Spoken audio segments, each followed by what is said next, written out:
everyone, welcome back to my channel. Today we are going to talk about feeling out of place and feeling like you don't belong in no matter what situation or friend group or environment you set yourself up in. Do you ever just for some reason feel like you can't get along or you can't understand or be on the same wavelength of vibration as the other people of your gender or age range? Do you feel like it's difficult to detach from situations or people compared to the others around you who are more easily able to let things go or move on from it in total? Do you feel like you've never fully been confident and that all of your confidence has always either been a pose or it's been very minuscule and shaped around low self-worth? Do you think that you have a unique temperament or a sensitivity that you feel like you've never seen in somebody else and you can't figure out if it's a you problem or if everybody else is a problem? If your answer is yes to any of those examples I just gave, this video is probably meant for you. Now, obviously, this is going to range from person to person and it's going to be a wide spectrum as well, but there are a lot of common roots and underlying themes that come along with everyone that feels like this, and I feel like everyone in the world feels like this at some point in their life. So we're here to discuss some common feeling, common cause, and common effect. I have 4 different examples that I feel may resonate with a lot of you watching that I've personally experienced in my life and had to overcome with my own understanding of myself and understanding of other people and recognizing patterns in behavior and patterns within myself. Yeah, I'm proud to say that I've come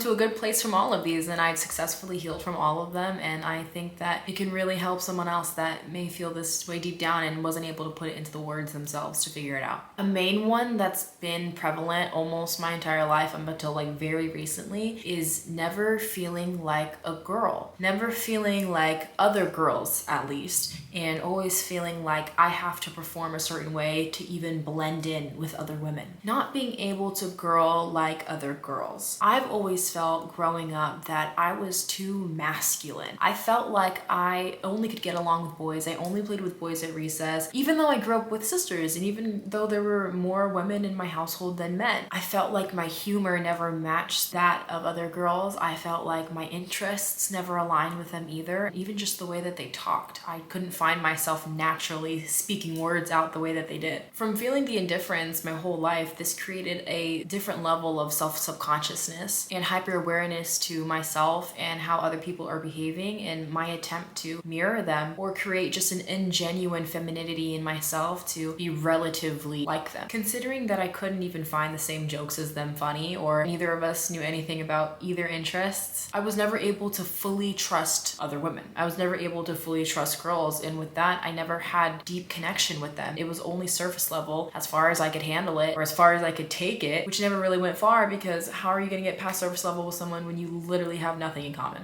The result of this and hanging out with guys more, it grows this subconscious thought in your mind that all the things guys say about women are true because it's like I am more agreeable with the boys that I play with the men around me than I am with women, so they must be right. They must be doing something right because I can't figure out what the girls are doing. And that's a really big problem because that's internalized misogyny as a woman.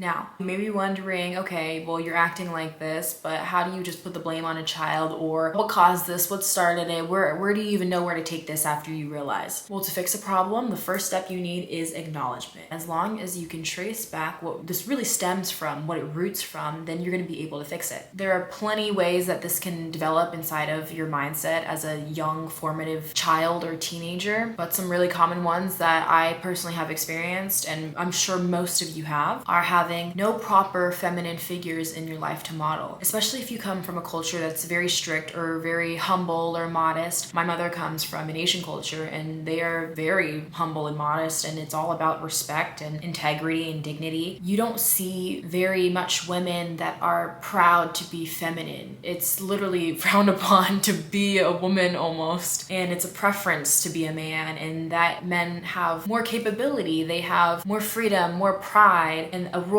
as a woman is to step aside and let a man shine. And I'm not saying that that's what Asian culture represents. I'm just saying that's the culture she came from, and that's basically what I experienced from her raising me. Not having a feminine figure in your life to influence you means that you're not going to have any part of that in you. When you're a child, you're literally just mirroring and reflecting every action, every thought, every personality that you see around you. Your environment creates you. Your perspective and your perception of life coming from such a young age is literally all you know unless you step out into the real world and learn more. But how is that going to happen as a child? The only form of femininity I ever saw was probably from Disney movies, where they are over dramatized and they're over helpless and they need some man to come rescue and save them. Nothing that you want to take away from what it means to be a woman. Another example is, personally, I had no brothers growing up. Not every brother comes out as a perfect role model anyway, but having no masculinity inside my house besides my father, who was also my abuser. Oh shit. I just realized I never had my microphone in for any of that. But we'll work with what we got. Hopefully it captured it. Anyway, growing up with no brothers, no close male cousins at all, no grandfather figures at all, no male family friends, no neighbors, nothing. You only have your father, who's your representer, and your idea and your image of what a man is supposed to act like. And that same person that's also supposed to show you what strength, what fearlessness, what dominance, leadership, what all of that looks like. And if you grew up in a culture that has male favoritism, you have gender conditioning in your brain that you have to go back and unwire. There are definitely family dynamics out there where the males are prioritized and they get more power, more freedom just because of they're older or they're a guy, father, whatever. As a woman growing up in an environment like that, you learn to be helpless, and you learn that being masculine and being manly is the way that you can get your point across a room. And then of course, internalized misogyny comes from that, and they can be projected onto the people that you love, not even considering projecting it onto yourself. You also develop this subconscious need or feeling that you have to protect the women around you all the time. I've always felt like the protector. Whenever I hang out with my friends that are women and there's no man, I immediately assume the role that I am the protector right now. I'm gonna help make the big decisions. I'm gonna lead the group. I'm gonna be the loudest one, just literally projecting what my interpretation of a guy is. Another unfortunate root that can cause this is being sexualized at a young age. It can cause hypersexualization in yourself that projects onto your ability to be receptive and interactive with other women around you. There's thunder. There's a hurricane. I'm sorry. But because you've been sexualized from such a young age, and for being a girl, you look at other women as reminders of that almost, or simple things like Hello Kitty or the color pink can be sexualized in your mind because of how someone used that to sexualize you, and you become aversive to other girls because all of that around you just reminds you of yourself and reminds you of how other people view you. All right, the second one I wanted to talk about is feeling that you have this uncontrollable attachment to almost anything, whether it's people specifically or situations that have happened in your past that have traumatized you that you feel like you don't let go of, even though you know it's good for you, or ideas, concepts, visions. If you find yourself craving more approval than other people after you've completed an activity, or you've completed a homework assignment, or after posting something, and you compare yourself to other people that don't get the same validation as you or get the same validation as you, and then you monitor their reactions to it, and you find yourself thinking, how come they seem so nonchalant? How come they seem so nonchalant that they get all the attention? Or how come they seem so nonchalant that they don't get all of the attention? You might be thinking, how come it doesn't seem like they revolve their lives around the opinion of other people?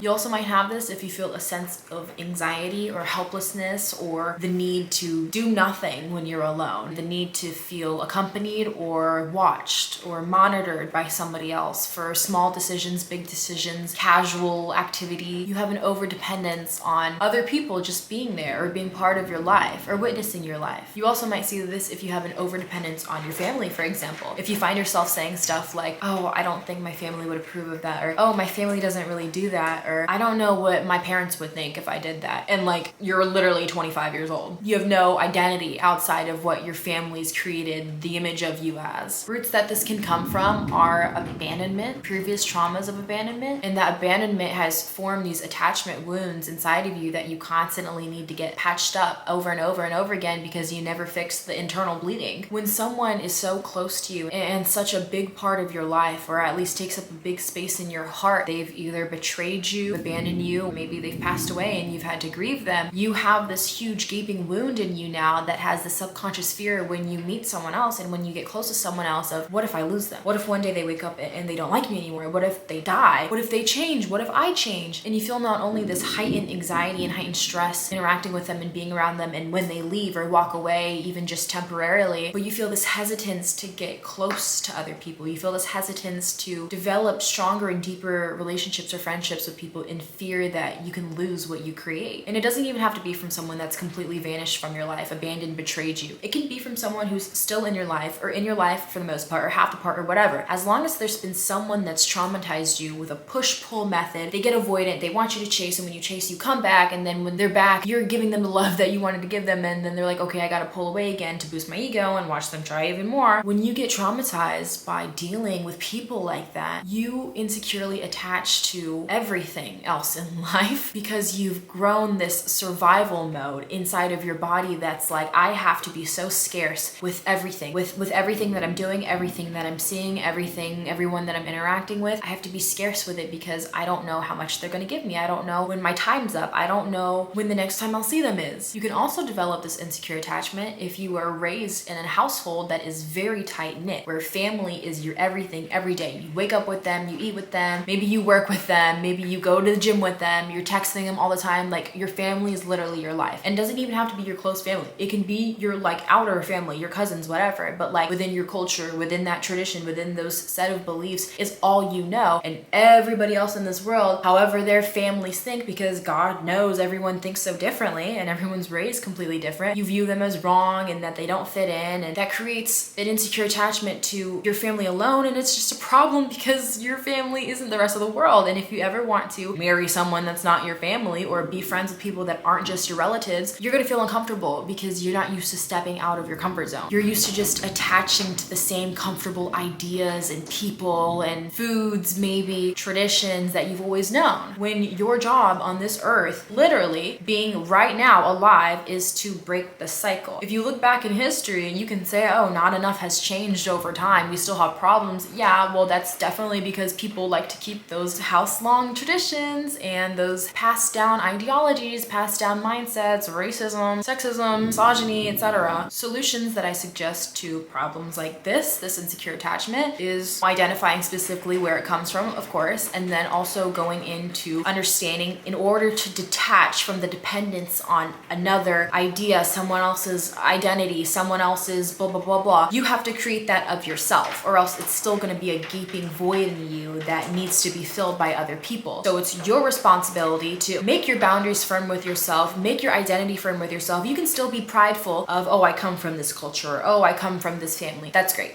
That's literally great. Do whatever you want, but you have to be firm with, I think this because I think this. I want to do this with my future because I've decided I want to do it, and it's influenced by this.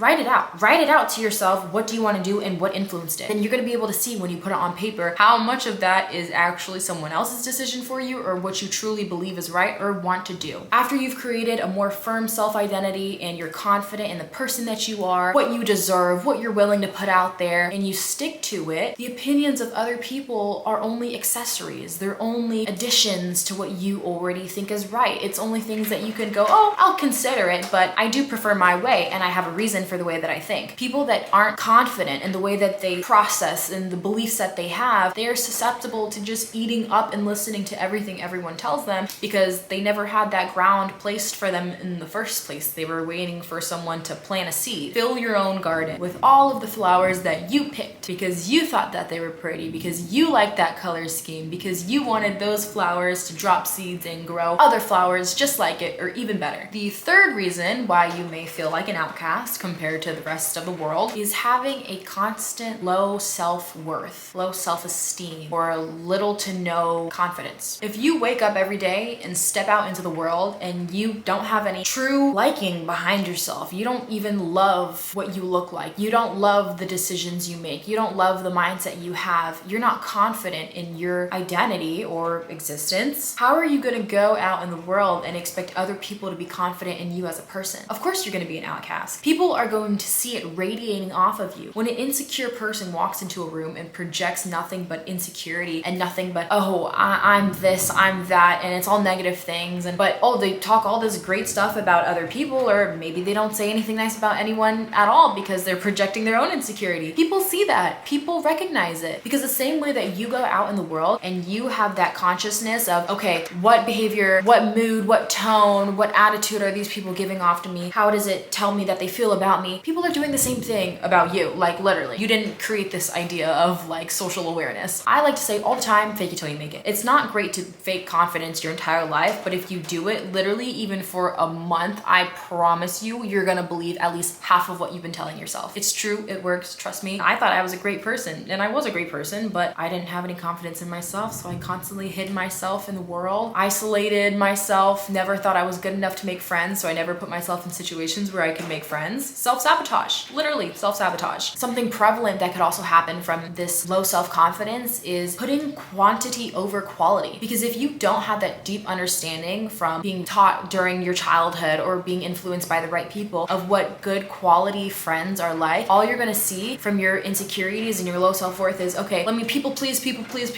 and da-da-da-da-da-da until you get all this high number of people around you, and then you're like, okay, I have people around me, that means I'm doing something right. But then you still feel out of place. You still feel like in a room full of friends, they're all strangers and they don't really know the real you. Also because the you that you've been putting out there isn't what you even value about yourself. It's all things that you've been trying to mirror to get people to be accepting of you. Part of faking it till you make it and being confident isn't faking a personality. It's faking just the confidence. Be confident in who you are. Recognize who you are, the things that you like, the goals you have, the hobbies you enjoy, the morals that you implement, not only from yourself, but expect from other people. Showcase it. Be confident with it. If it gets rejected, so what? So what? Maybe that person doesn't deserve what you're willing to offer anyway, and it doesn't matter. You're not here on this earth to impress anybody. You are not here on this earth to work for anybody. You're not here on this earth to be minimized or to be shaped by the preferences of somebody else. Your birthright on this earth is the space that you take up, and that's the space in yourself as well. You don't want to be made up of everybody else. You want your own identity. You want sustenance for someone to be able to say, oh, that person, yeah, this, and this about them. And you don't want them to be able to list only things about themselves because all they saw was you marrying them. Okay, number 4, the last thing that could be a reason behind feeling like an outcast is having a unique temperament or unique sensitivity that you feel has never been matched in other people around you. You might feel like you don't fit in because your personality is too much or not enough, or you feel like you are more attention seeking than other people. You're more attentive than other people. You crave those deep connections. You crave those long lasting friendships that you see everyone else around you having, and you just don't understand why you don't have that, why it doesn't come naturally for you, why that system wasn't built for you as a child. A root that these traits can derive from is having been traumatized by a very real or very unfiltered experience or experiences from a young age. For example, if you've been abused physically, verbally, emotionally, mentally, or if you've witnessed very gruesome things, or you've been exposed to inappropriate movies or TV shows from a very young formative age, having just a higher level of experience of kind of the wrong things at the wrong age can have made you more mature in the brain, in the sense that you're mature, that you know things that the other kids don't, but not mature in the sense that you can handle it because you know it. You might have more extreme feelings or more extreme reactions than other people because you see life on a more real level, because you're understanding of the depth of violence or the depth of fear that is out there that a lot of people who aren't raised around that will never experience, honestly. You want that deep connection with other people, but you feel like you just can't be like them. They have this level of bliss, of ignorance, of all these horrors that you've experienced that just sets you guys apart. You crave honesty, you crave that realness, you crave someone that's just as traumatized as you, honestly, and those are the people that you get attracted to the most, I bet, because you can't trust the other people because they don't know what you know, or you feel like maybe they do, and maybe the side of them that you're seeing, it just seems performative, it just seems fake, it seems too good to be true, they seem too privileged, they seem like they don't know what I know, and they could never understand me, because you have this idea that I need this honest, real person, and unless someone thinks as horribly as the world as me, we can't get along. That's what's going to be the isolator. That's what's isolating you. You can't get past these surface level friendships, so how do you expect to have deep connections? And you don't want to just have deep connections with people that have also been traumatized. I mean, sure, you can have deep connections with them, but the goal is to to not let your trauma control you. The goal is to let it pass through you and to be an experience that you've learned from. Okay, we're gonna have an affirmation break.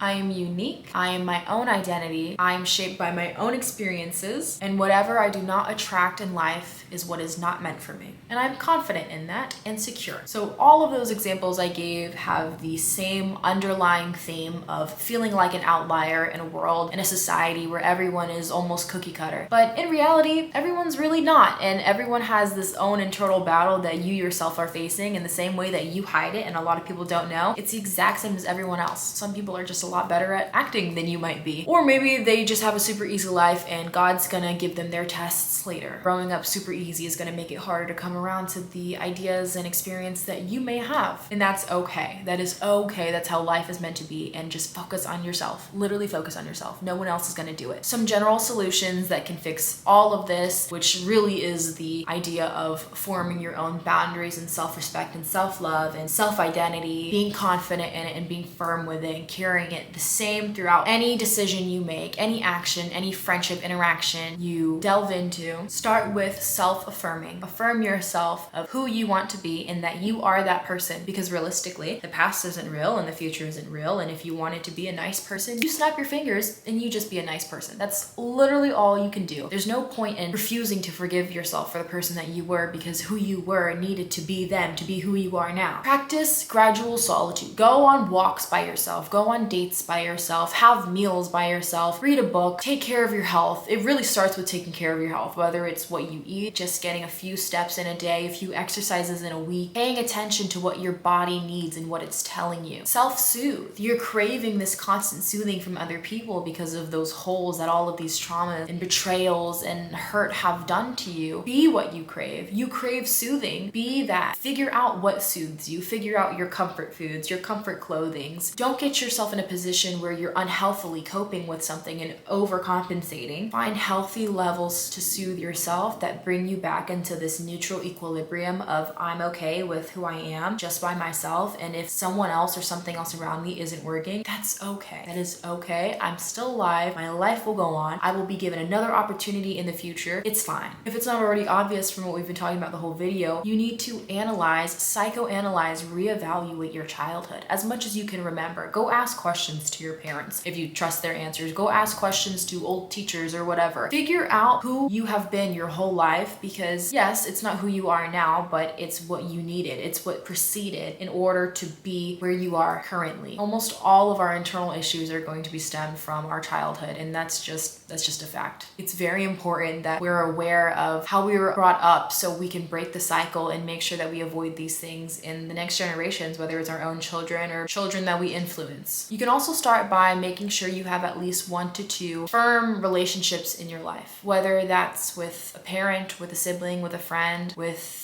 a guardian, a coworker. You need to have some firm connection. It's not quantity over quality. It's quality over quantity. And if it's just 1 or 2 people, that's fine. If you really can't find anyone, God, go strengthen your relationship with him, or strengthen it with yourself, or do both, because really that should be the same thing. Don't be dependent on these people, but having them can keep you grounded in a sense that you still have connection and love, and you can prove to yourself that you have enough love in you to be giving it out to other people. Being different from other people, thinking differently from other people, acting differently from other people, having different intuition, etc., instincts, that doesn't make you defected. That makes you rare. And in a world full of everyone who's trying to be a carbon copy, cookie cutter of each other, I think being rare and being different is the best thing that you can have. It's also your God-given right to be unique. You're not here to please anyone but yourself. Put yourself first, and I promise you none of these problems are even going to be a thought in your brain, because once you get to a level of self-actualization and self-confidence and high self-worth, when people bounce out of this bubble and they can't enter the fortress that you've put up, you are happy, you are pleased, you are relieved to see that, and you're happy to. And whenever they're ready, whenever they've matched your energy, whenever they've matched your frequency and your high vibrations, then they'll be able to walk themselves in, and you'll have the right shape for them to fit through the door. All right, well, that's all I have for this video today. I hope you guys enjoyed. Please like and subscribe if you did, and comment any suggestions or just anything you want to say, and I'll make sure to respond to all of them. All right, bye.